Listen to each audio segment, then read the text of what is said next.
This is a build overview for my 1-pound combat robot, Tardigrade. The idea with this bot was to make a durable, cheap, configurable wedge that I can sort of just enter into an event anytime without having to really worry about whether or not it'd be ready. I'm just looking on the outside of this robot. I'm running a configurable front end, so with this setup, I'm running 6 3mm AR forks, which should hopefully be good at fighting other wedges just with having really sharp angles to give me some good ground game.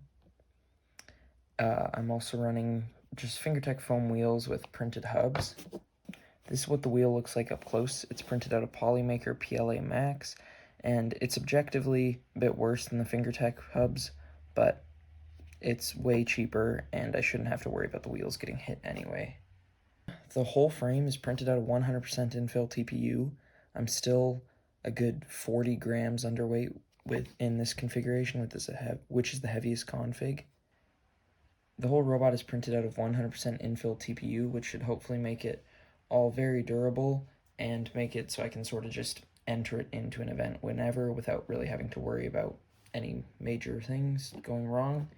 And there's no really expensive external components, so the only thing I'd really need to do is just maybe print a new frame once every event or so, but other than that, it'll be fine. Also, in terms of doing the thing, the robot can do it currently on both its back and on its side, but I have screw holes implemented, so once an event comes around, I'll just put a screw in the back and on the side, and it should be fine. Taking a look at the internal components of the robot, everything has had bubble wrap put over it just to reduce components moving around under big impacts. But the drive system is just two 16mm gear motors from AliExpress, running them on 11 volts, or they're rated for 11 volts and 1,000 RPM. They're held in place with 3 zip ties, which should be an acceptable enough motor mounting system, and it's also really cheap. I'm using a FlySky A3 receiver, which is just a basic 3-channel one, which is light and small, so it'll do the trick. For ESCs, I'm using one just generic dual ESC off of Amazon, which are surprisingly cheap, and they've worked fine for me in my experience with these motors, so I shouldn't have any issues there.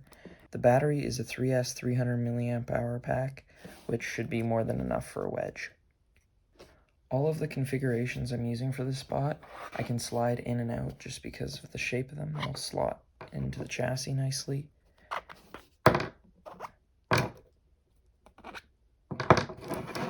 But the ones on the sides are held in by these little PLA tabs, which just stop them from coming off because the top plate doesn't stretch out that far. Looking at a bare copy of the frame, it's pretty simplistic with, only having 5 internal components, but the front configurations is what I'm really excited about. I have these sort of curved configurations, which are fat forks that have curves in them, which I'm hoping will be better for fighting drums, but I guess we'll have to wait and see how that goes. But once I've got all of the forks placed on, I still have 2 empty gaps, and those will be filled by these PLA spacers I've printed, which are nothing special, but they'll add a little bit of rigidity and stop anything from getting inside the robot. The next configuration I have are these large TPU forks that I think should be better for fighting up against some verts and egg beaters and things like that. These ones, they're not really a whole lot better than the AR forks in most scenarios, but they're just an extra option I have if need be. The last configuration is potentially my favorite, which is just this large, thick TPU wedge. It's all 100% infill, so it should make it virtually impossible for any horizontal to do anything to me.